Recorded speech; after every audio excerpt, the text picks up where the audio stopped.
Ito lahat ang titikman natin dito sa kambingan ni Nanay Sally, guys. Ito, meron tayong kaldereta, 190 pesos per order. 190 ang mura. Papaitan, 190 pesos din. Sinigang, ulot pa ng kambing, 190 pesos. Meron tayong adobo, 190 pesos din. At, buti umabot ako. Bestseller kasi dito yung gising-gising nila. Konti na lang. Buti umabot. Pero papatikim daw sa akin ng Nanay Sally kasi bestseller nga po nila. Halika, tikman natin. Dito muna tayo sa itong gising-gising, oh. Basta lahat ng ano dito, yung per serving ng kambing, 190 lang. Tikiman time, gising-gising, oh.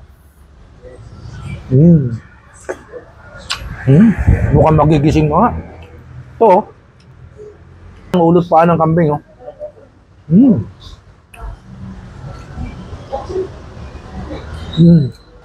Sarap, ang lambot ng meat.